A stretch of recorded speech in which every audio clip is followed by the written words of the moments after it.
Kroger Tender Ray Beef, no other beef so fresh can be so tender, presents Hearts in Harmony transcribed. K is for Kroger, C is for cut, B is for beef. KCB means Kroger cut beef, and Kroger cut beef means more meat for your money. Yes, friends, Kroger cut beef gives you more meat, less waste, and here's why.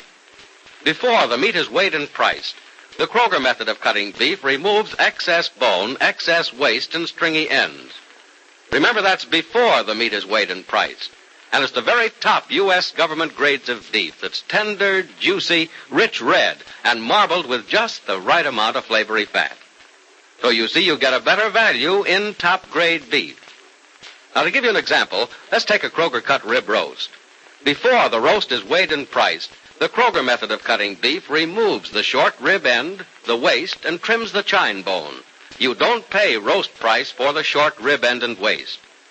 And no matter whether you buy a Kroger cut steak or roast, you receive more meat, less waste. So don't forget that's at your Kroger store. See for yourself by visiting your neighborhood Kroger store soon.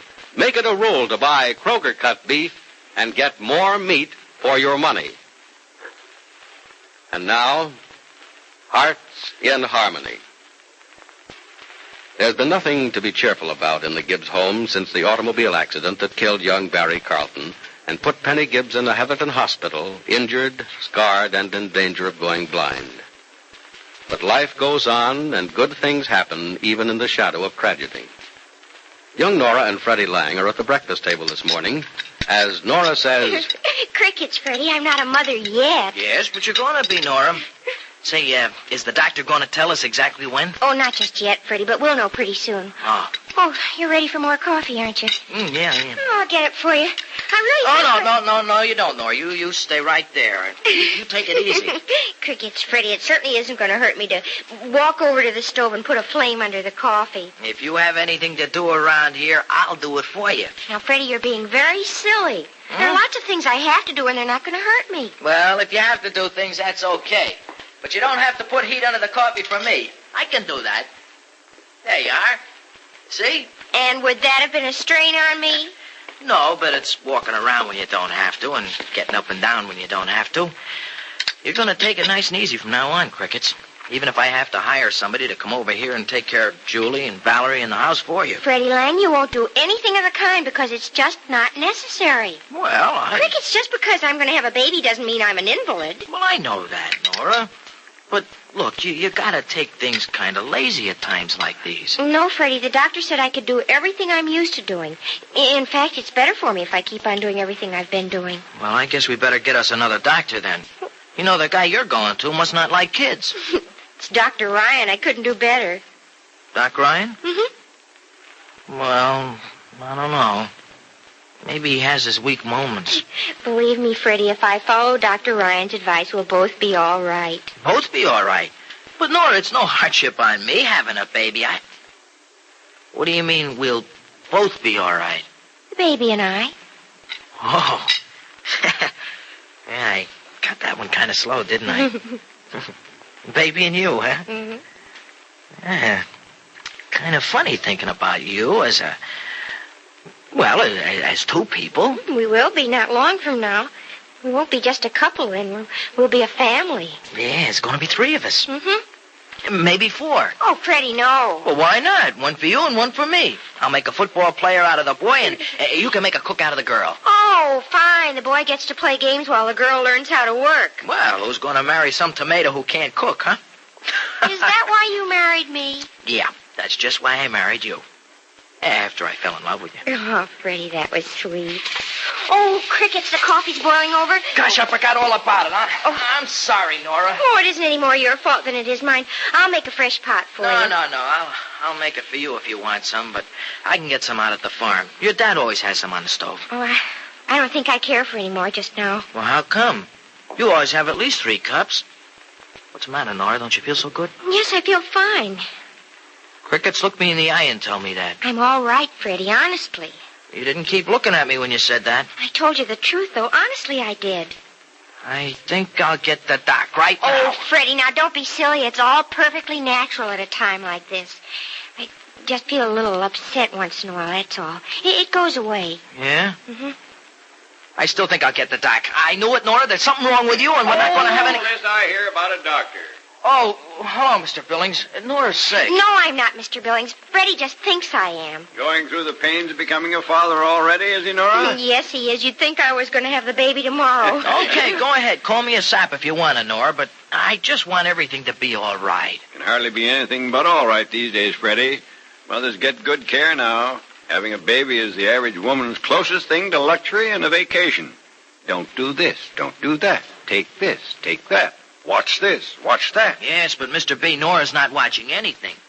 And she's doing everything that she's always done. Freddie, it's much too early to have to worry about anything. How many times do I have to tell you that? Well, I don't care. I still say that you ought to take Freddie, it... you're just like every other prospective father, worrying, suffering, fretting over his wife as if she herself were a child. Didn't used to be that way.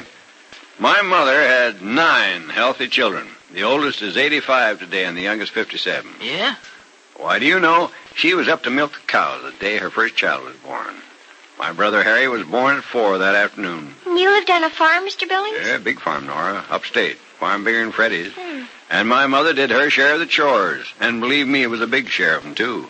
Even on the days we were born, all 9 of us. Well, I guess maybe women were tougher in those days, Mr. B. Well, my mother was a frail little woman, Freddie. Just a bit of a thing. But the day I was born, they tell me she was up and around the house just as she always was. Now, you see, Freddie, it doesn't hurt to do the things you always do, and that's just what Dr. Ryan said. Yes, but Nora, that was then, and this is now. And that was Mr. B's mother, and you're you. It's a whole lot different. Yes, it is a lot different. With doctors' care, constant watching and checking, all that goes on when the child is born and after. But having a child in my mother's day, and in our circumstances especially, the birth of a child was just one of the ordinary events of ordinary living. And to my dad, a new child was a new farmhand or someone to help around the house. Well, no kid of mine is ever going to do a lick of work until he's out of school, Mr. B. No, you wouldn't deprive him of the satisfaction of earning his own money on summer jobs and odd jobs after school, would you, Freddie? Well, no. That is, if he wants to work, I think what Freddie means is that our baby's going to be spoiled. You bet your life he's going to be spoiled, Nora. Both of them. Counting your children before they're born, eh, Freddie? Freddie wants us to have twins. Well, that might not be a bad idea. Sure, it's twice as good an idea as having one. You're right. Say, look, Mr. B, will you keep an eye on Nora when I'm not around? I don't want her to do anything that's too tough. I'll keep her in my easy chair with her knitting, if it'll make you happy, Freddie. It's the only thing that will make me happy. Crickets, wouldn't I be happy sitting in an easy chair for months? Oh, say, you better hurry out to the farm or you'll be late, Freddie. Yeah, I guess maybe I better. I told your dad I'd be early, too. Well, goodbye. You aren't going to forget something, are you? Oh, gosh, no. Goodbye, Nora. Bye, darling. I can take care of that department for you, Freddie. Mr. Billings. Well, if you still think you've got the glamour to get away with it, Mr. B, you're still welcome to try. Bye. He's going to be a long-suffering father, isn't he, Nora? He's going to spoil me as much as he intends spoiling our baby. He'd have a fit, too, if he knew what I'm going to do today. Yeah, what's that, child? I'm taking the train to Heatherton to see Penny. Oh, you are? Mm-hmm. Mrs. Ross will be over at 10 o'clock to take care of the children and everything. So you be good and don't tell Freddie I went down there, and I'll bake you your favorite pie when I get back this afternoon. Come in. Hello, Penny. Hello, Nora. Surprised? Well, I didn't expect anyone this afternoon. Well, I knew nobody was coming to see you today. That's why I decided to sneak away from Rossville for a little while. And I've brought you something, too. Oh, Nora, I wish you wouldn't. Wait till I open the box and I'll show you what it is. Or can you guess? No, I can't. Well, look. It's beautiful, Nora. Don't you know what it is? Yeah, it's a coconut cake. A chocolate coconut cake, Penny. Your super favorite. I baked it for you myself early this morning before anybody else was up. I was so sleepy while I was doing it, I was afraid it wasn't going to turn out, but it did. You shouldn't have gone to all that trouble, Nora. Oh, I wanted to do it, Penny. The nurse outside said you could have some now. Shall I cut you some? No, thanks. I'm not hungry. Well, put it on the table, Nora. Don't you want it at all? Yes, but not just now, Nora. Oh, I'm being very ungrateful. I really do appreciate the cake. Truly, I do.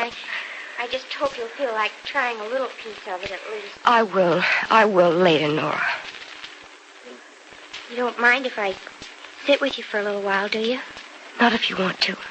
Well, there isn't any train going back to Rossville until 3:45, and it's just 2 o'clock now. Stay as long as you like.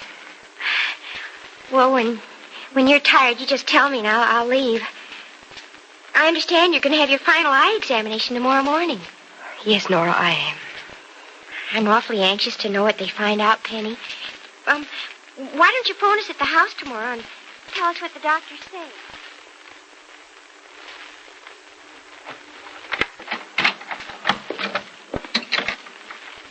I'm home, everybody. Well, Nora, just in time to bake me that pie, eh? Oh, crickets, Mr. Billings. I forgot to stop at the grocer's for the apples. Forgot? Doesn't sound like you forgot anything, child. Something go wrong at the hospital? No, I guess not, but it was so hard to talk to Penny. I didn't know what to say to her, and she hardly talked at all. How'd she like your cake? Didn't make the slightest impression on her. No? And Mr. Billings, she didn't once mention anything about the baby. She just wasn't Penny, not even the least little bit. Well, what can you expect, Nora? Penny's whole life has had an abrupt and cruel change. She may never be the same Penny Gibbs who left here to marry young Carlton. I know, Mr. Billings. You don't know, Nora. None of us know. After a long, hard session of crying, she may throw off the burden she carries because of the tragic event of the recent past. But no matter how straight she walks or how high up she holds her head, she'll always feel the pain of a wounded heart. Is Jed right? Will time never blot the tragic memory of Barry Carlton from Penny's mind and heart? And what will Penny learn tomorrow about her eyes? Be sure to listen to the next dramatic episode of Hearts in Harmony. KCB. KCB. KCB means Kroger Cut Beef, and Kroger Cut Beef means more meat for your money. Yes, Kroger Cut Beef gives you more meat, less waste. That's because before the meat is weighed and priced, the Kroger method of cutting beef removes excess bone, excess waste, and stringy ends. You get more meat, less waste in Kroger Cut Beef. It's top U.S. government grades of beef, tender, juicy, rich red, and marbled with just the right amount of flavory fat. So visit your neighborhood Kroger store and buy your favorite cut of beef. If you can get a Kroger cut sirloin steak, you'll notice that before the steak is weighed and priced, the Kroger method of cutting beef removes the stringy end, the waste, and the excess bone.